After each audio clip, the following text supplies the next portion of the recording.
Thank you, thank you. I don't deserve any of that, but it's lovely. Oh my goodness. Right. Right. The success of stifling, muzzling, and a strategy of silence. Well, I'll start first with a quote from a 19th century English political theorist, John Stuart Mill. He said, "We can never be sure that the opinion we're stifling is a false opinion. And even if we were sure, stifling it would be an evil still." I looked up definitions for stifling in the dictionary and found a feeling of repression, suffocation, crushing, quelling, forceful prevention, putting down by power and authority. Well, next comes muzzling. My immediate image was that of a dog prevented from either barking or biting. Pretty horrible if you were a dog. In the dictionary, I found to stop a person or organization from expressing independent opinions. Now, I've learnt of many, many forms of censorship in the world concerning those who have resisted the virus AIDS hypothesis. And I well know that many of you here today have had your own experiences of censorship. John Lauritson's excellent chronicle detailed some of them, and Celia Farber has fought some monumental battles against the censorship of her work. Today, I'm going to describe from my own experience some of the most sinister examples that I've witnessed or endured. And then I'm going to offer two suggestions at the end that could help speed up the overthrow of the AIDS orthodoxy. Now, I'm looking after an archive. It's an archive of 23 years of work to do with the documents and the videos from Meditel and Continuum and gathering the work of all the scientists over 23 years. And I thought it might be an idea just to look through the archive and see whether I could find some snippets, some clips that have never really seen the light of day, because there came a point in England where no one else would employ me, but we had actually got quite a lot of footage. So I thought that as I can no longer air them myself, what better place to premiere these little clips but here. So I worked as a television presenter in the UK for 20 years before I became aware of any censorship. We had access to good libel lawyers in those days, and we could say whatever we wanted. We could get it through, as long as it was accurate. And at first, when my colleagues and I entered into the AIDS debate, things went really well. Our first two documentaries for Channel 4 won awards. We thought we were going to change the world, carrying the message from those scientists who were challenging the virus AIDS hypothesis. But the next two documentaries, both for Channel 4, met with storms of protest. We experienced censorship in its grimmest forms, accusations from the scientific orthodoxy, the pharmaceutical industry, and the gay lobby groups who were in the sway of the pharmaceutical companies. They came down on us like a ton of bricks, and we were flattened. The most insidious form of censorship was the strategy of silence, very successfully adopted by the prevailing scientific oligarchy. By forming an unofficial consensus and then deciding amongst themselves that they would not participate in any debate on the subject, it has to be admitted that the AIDS establishment scientists have so far won the day. Examples are legion. The day Peter Duesberg was flown from San Francisco to New York to take part in Good Morning America and was flown straight back because no scientist from the Gallows Stable or Bob Club would appear on the show, so they cancelled it. Or in 1998, on the week of the publication of my book, when a high-profile BBC television book review program allocated a significant amount of time for a discussion about it, the researcher rang me up in tears saying nobody would agree to come on the show, so they cancelled it. Two further examples are, at the risk of sounding self-serving, but I was reminded of them in bed here. After 30 years as a medical journalist and reporting on science and medicine, my own alma mater, St Anne's College, Oxford, shoved me off the panel they were going to have to discuss science, medicine, and the media. because of my book. That's my own college, if you please. And another more amusing anecdote is that Elton John Foundation refused to fund the then Heal London unless I was turfed off their panel of trustees. So I resigned gracefully. And very recently in London at the Rain Dance Film Festival, it was a screening of The House of Numbers. The organisers said they'd received a barrage of hostile emails and threatening legal letters attempting to halt the screening. Director Brent Leung said that scientists had not been willing to engage in a debate about this film. And you're all aware, of course, of the very recent events concerning the paper that Duisberg, Fiala, Raznik, Bauer, have I left anyone out? Nicholson, wrote, which has actually, after going to print, if I've got it right, was withdrawn, which is worse than the burning of the books. I mean, and what's so weird is that they actually, the reason they give is because of serious expressions of concern about the quality of the article. I mean, if I were one of the scientists writing that, I would be livid and I would sue them to the ends of the earth because it's reflecting on the ability, on your professional ability, you know. And then it said, and concern about opinions that could potentially be damaging to global public health. Anyway, it's unbelievable, but it's true. Now, only last week, you know, I just go back to the film, Brent Leung's film. The film was to be shown in London at a viewing run by the political journal The Spectator. Professor Charles Geshechter was already in Chico, California to fly to London. We were all so excited. There were 20 of us ready to go. We all got reduced price tickets. Mike Hersey, Heal London, the whole group cancelled. Same old story. Now, I was witness in the very early days to the most blatant forms of peer censorship endured by Peter Duisberg, and I really have got to repeat this because it has to go down on record again.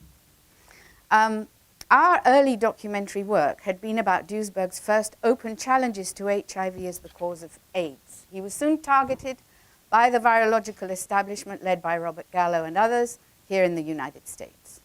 Duisberg's first paper, critical of the HIV/AIDS hypothesis in cancer research, had attracted a fair amount of attention amongst his peers and made Gallo his enemy. Strange, because Gallo had once described Duisberg as the guy who knows more about retroviruses than anyone else in the world. At a scientific conference in Germany in 1985, Gallo introduced Duisberg as, quote, brilliant and original, a scientist of extraordinary energy, unusual honesty, with an enormous sense of humor and a rare critical sense, which often makes us look twice, then a third time, at a conclusion many of us believe to be foregone. But soon, Gallo would be insinuating that Duisberg was not only wrong, but that he was mad, and hung around with unsavory characters, quote, in leather jackets. Note the beginnings of character assassination.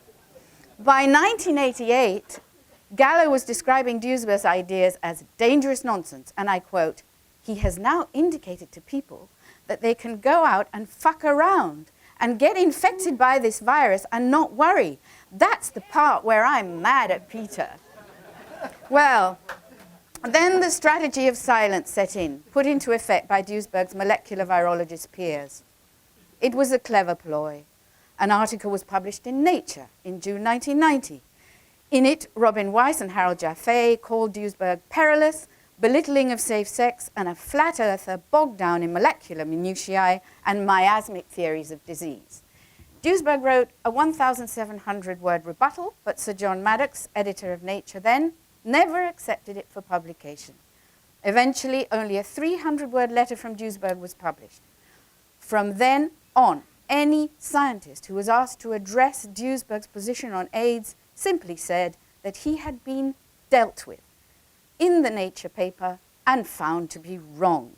There was no more discussion amongst official circles, there was just silence. For pointing out some uncomfortable truths to the scientific community, Duesberg, once Scientist of the Year 3 years running, academician of the US National Academy of Sciences, and holder of an Outstanding Investigator's Grant from the US government, soon found himself defrocked, defunded, shunned by his peers, and even prevented from teaching postgraduate students. But he's survived. and he's here.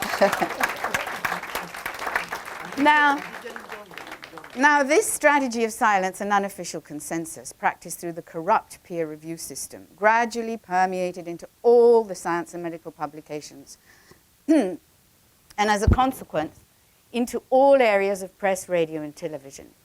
And Michael Tracy spoke eloquently on this subject in his keynote speech. Can I have a little of your water, please? Thank you.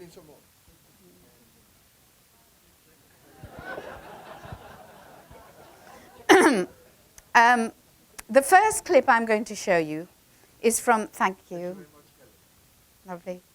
The first clip I'm going to show you is from the last piece of television about AIDS that Meditel produced. This was actually broadcast across Africa, but was censored in the West. I was granted an interview by South Africa's then President Thabo Mbeki in April 2000. The 24-minute program went out to 53 African countries on Mnet's high-profile current affairs program, Carte Blanche. At that stage, the whole world was interested in Mbeki's controversial views about AIDS drugs, but they couldn't get an interview with him. When my co-producer Hugh Christie and I offered the footage to the main news broadcasters in the West, all of them wanted to know how the hell I'd managed to get the interview, but none of them would take the footage. Their excuse was that they wanted their own reporter to do the interview. But the trouble is, I think it was because they considered that I had crossed the line. Now, whatever that means, whatever happened to campaigning journalism? I mean, you know, the minute you become a campaigning journalist, you're told you've crossed the line. So anyway, here's Mbeki, eloquent as ever, describing the attempts at censorship displayed by scientists around him in South Africa.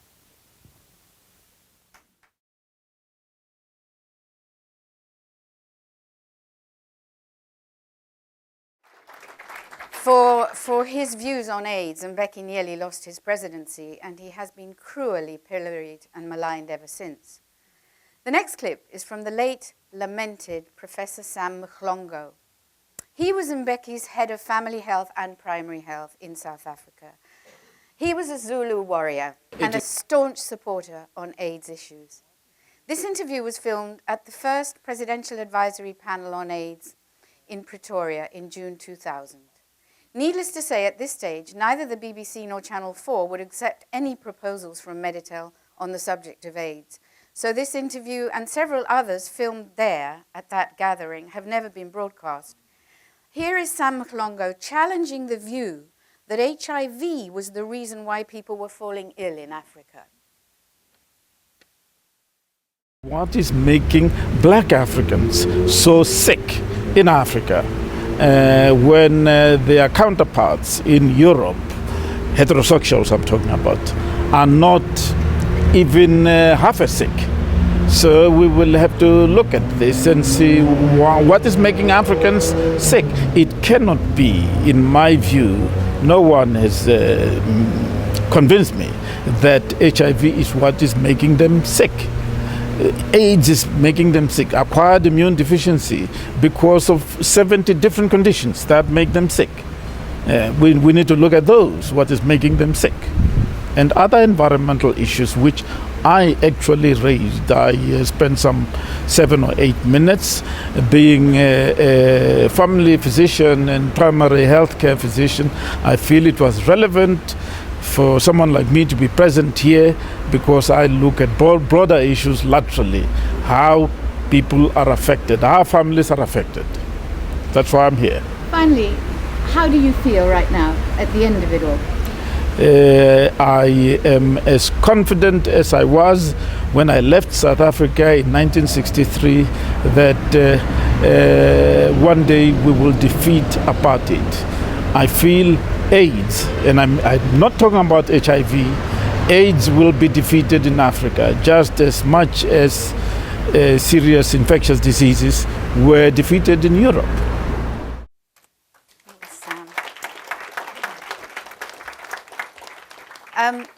Also at this presidential panel gathering was Dr. Christian Fiala, renowned medical consultant who's with us today.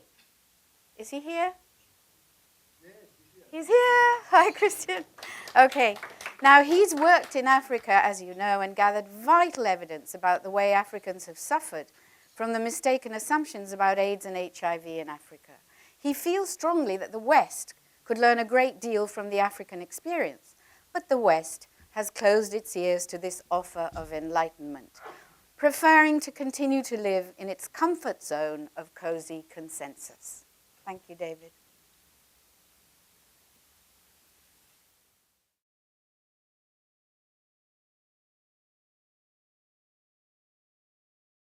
Usually in the past, it was supposed that developing countries were to learn from industrialized countries. And I would say this is a very good example that, in fact, nowadays, in many occasions, it's the other way around. Europe and the United States can learn a lot from South Africa, from African people, in the way of discussing open questions in the field of science. So a discussion that could not have taken place during the last 10, 15 years in Europe nor in the United States could have taken place here in this country. Why couldn't it take place elsewhere? Apparently the pressure has been too strong and prevented such a discussion to happen. What would you see as the main advance today at the end of all these discussions? The main advance was that it has been officially recognized that since 15 years there are open questions. And there have been a lot of institutions, a lot of people been very busy to give the impression in the field of science, in the field of politics, to make believe that there are no open questions. And so today, probably for the first time, there's an official recognition that there are open questions, and this should be discussed. And there should not be something like science by majority. As you might remember, it has been last year that the Pope officially accepted that the world is round. And this is a very nice example where you get if you accept science by majority.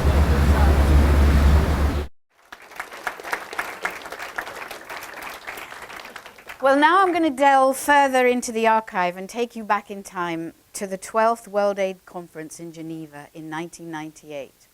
Here, Hugh Christie tackled Robert Gallo in the corridor after an acrimonious press conference where we had all been labelled Duisburgites by Gallo. Luckily, Gallo did not recognize me behind the camera, so for a few moments he was taken off his guard. And Hugh asked him about two things. Earlier, at a pre-conference session, we'd had a live link from Perth, Western Australia, with views on the non-isolation of HIV from Eleni Eliopoulos and Dr. Valander Turner. Hugh asked Gallo what he thought of the Perth group's contention that HIV had never been purified and therefore never isolated. But first, he asked him about the ELISA test and why Western blot was still being used as a confirmatory test when it had been dropped in England by our government's public health laboratory services because of its unreliability. Now, I've got subtitles because the repartee is really fast and the sound quality is really bad, so make sure you read the subtitles, okay? Our problem with ELISA was not, I don't think in general it was insensitive by any means. There was too high false positives, so we felt we had to confirm with specific parameters. False positives you were judged by no other evidence, couldn't isolate virus. In those days, I mean, you know, I don't know, I've never made a career out of this, but when we isolated virus, people were, sometimes we had Western blot positive where we couldn't isolate the virus. So we got worried and felt that we're getting false positives sometimes, so we added the Western blot. That's all I can tell. It was an experimental tool when we added it, and for us, it worked well because we could isolate the virus when we did. Well, what do you say to those people then who did that on the Sunday night, the session here about non-isolation of HIV, who claimed the criteria have not been fulfilled? Can you just tell us what the right criteria for retrovirus isolation should be? I mean, isolate it in culture. You take blood cells and you co-cultivate with another cell, you transmit it, and you show that the virus is transmitted. If you want, you can spend a lot of fortune and take electron microscopic pictures, which we did at the beginning, and which other labs did at the beginning, which there are hundreds of those. Oh yeah, of course. Yeah. There's, I would say by now thousands of pictures of HIV. So I know which way you're barking, and I know that therefore you're a Duisburgite, and I don't want to hear what I heard. All you know is what I heard the other yeah, well, night. you're quite, but why would you be interested in this nonsense? Because we dropped the Western blot, and now you're telling me it was important for you at that time. Sure, to establish that when you start off a test, how would you start a test? Let me ask you what you do. What would you do? You guys know now, so what would you do? Tell me how you'd approach it. I'm not the expert, I'm holding the microphone. If you're the expert, you start like this. You take the blood from an individual, you hope whatever causes the disease is there. You can take an electron microscope of the blood. When you do that, you have to remember you'd have to sit for about 10 days because the amount of particles per amount of cells budding and forming at any one time are low. So you have indirect tests for the virus. You make antibodies to it. You know, it's like, do you know that strontium 90 exists? Not really, you never saw it. So you have indirect tests. They're obvious, they're definitive, there's no potential for artifact, none of that. And of course, you look and you see it. And many, we have drawers full, stacks of this high electron microscopes. Pictures of it. But once you picture, banded material 1.16. Well, you can look at banded material. It's obvious retrovirus. Do you know what retrovirus looks like? Well, if it's 1.16. Now you're talking to me like you said you didn't understand before. Now you understand. I'm a quick learner. Keep going. Well, no, I didn't tell you anything about 1.16. I was there Saturday, Sunday night. It doesn't have to be banded at 1.16 to take a picture. Okay. Anybody can see a retrovirus and tell. You band it at the beginning because you concentrate it. And if it has a density of 1.9, say that ain't a retrovirus, you got lead in your pants. Okay? And this is obvious. Okay. So these are primitive. This is primitive questions, primitive things. Primitive viruses. Yeah. So well, can you make so one comment about the value of the Western blot antibody test? Well, the bulk of the world uses it. If some technology comes across better, I'd be the first to say do it. I mean, obviously. The Western blot's a valuable test as defining the proteins that you have antibodies to. Everybody uses it experimentally, and most people use it around the world. Not maybe Britain doesn't use it. Maybe there are 2 countries that found a better way. God bless them. Okay, and you too. You're welcome. Ah, dear. Well, now, just a footnote here. We were commissioned to make a news report for Channel 4 about events at the Geneva World Conference. We made it, and it was cancelled the day before transmission on World AIDS Day 2000. But thanks to YouTube, you can see it there under a title saying HIV test questioned - Meditel report. And now, leaping forward 2 years again to the Pretoria panel gathering, it's Luc Montagnier's turn. Hugh Christie tackled him in Pretoria on the subject of the non-purification of HIV. This was after the famous Jamel Tahi interview where Montagnier says he and his team back in '83 did not purify HIV. Hugh asks again if the first genome for HIV was taken from purified virus. Thank you. All the AIDS tests, the HIV tests are done now with recombinant protein. It means genes of HIV have been put into bacteria, for instance, and the genes will code for the viral protein, so they are very pure. So we are not looking for cellular material in a test. They are very pure viral proteins. So I think the solution... And the gene was extracted from purified material? The proteins were, yes, the gene was extracted from clone DNA from the virus, from molecular cloning, molecular cloning of HIV DNA. Then you cut some piece of the DNA by restriction enzyme, and you put this DNA with a promoter in a plasmid into a bacteria, and the bacteria will make the protein. Oui, monsieur. Okay. But was the first genome taken from purified virus?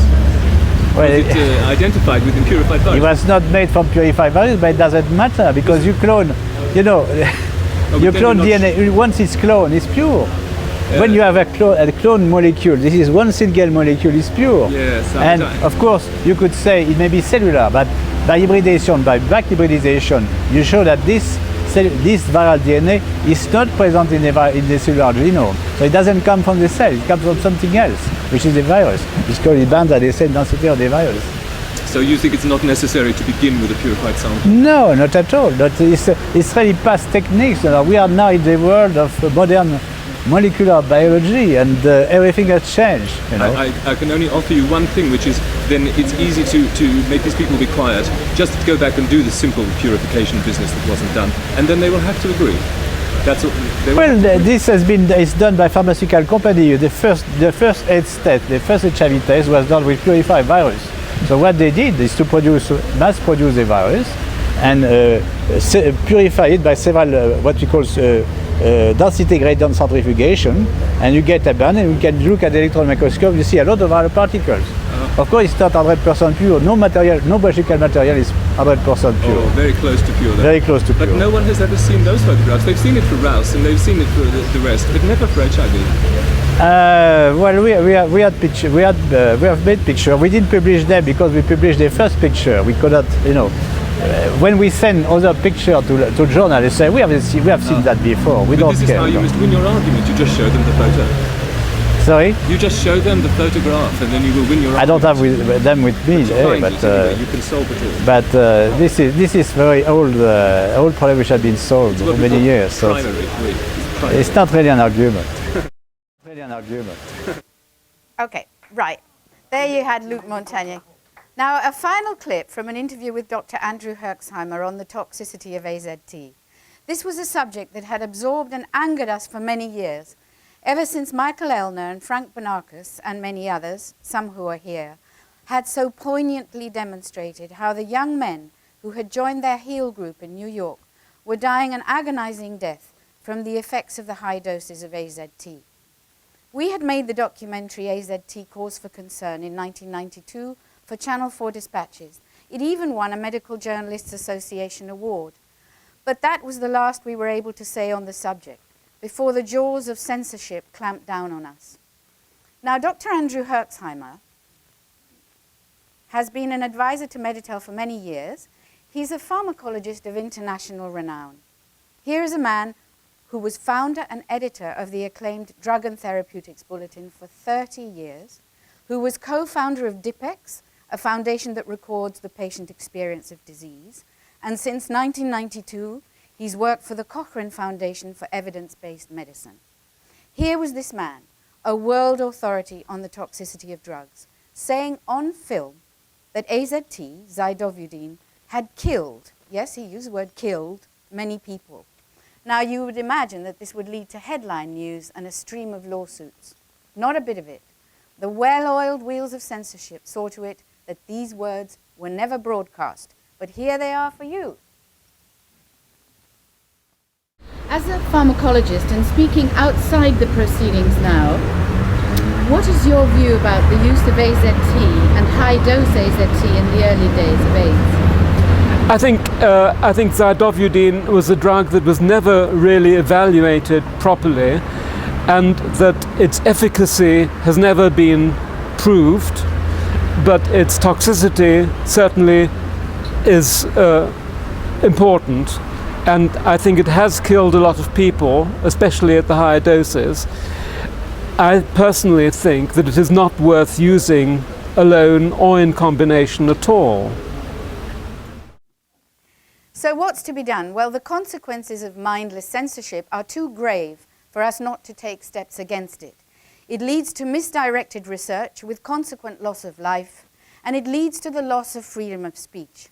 And we all know of the horrors at the extremes of the political spectrum, the propaganda machines of Nazi Germany and the communist regimes. So I offer two practical steps to counter the censorship that has hindered the truth about AIDS from emerging for so long. And I'll skip through these as quickly as I can because time must be running out.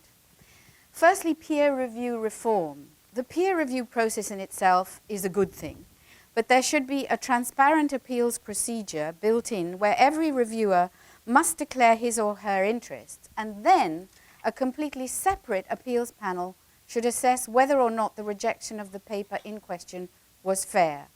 Secondly, we need to set up a government-funded interdisciplinary committee to investigate the cause of AIDS. Now, we have a precedent for this.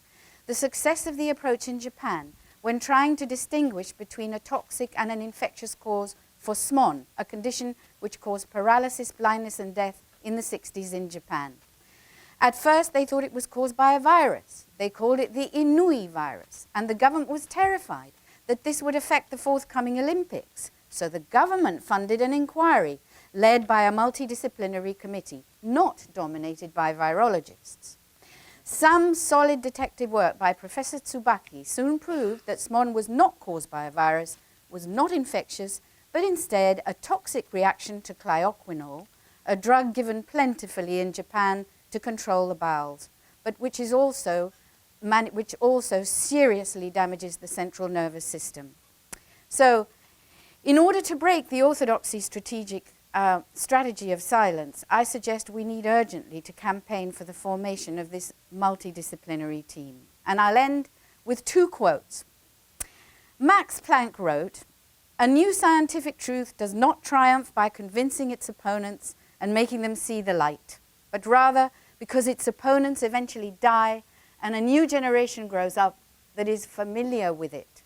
So let's hope this new generation is in the room today and that this conference is helping make you familiar with it. And I'll leave you with Celia Farber's quote at the Berlin World AIDS Conference, which always keeps me going. "I think truth can be suspended, rerouted, rejected for seemingly astonishingly long periods of time. But I think it's like a kind of energy. I don't think it can be destroyed. It's rather like an aeroplane in a holding pattern. It does have to land somewhere eventually." Thank you.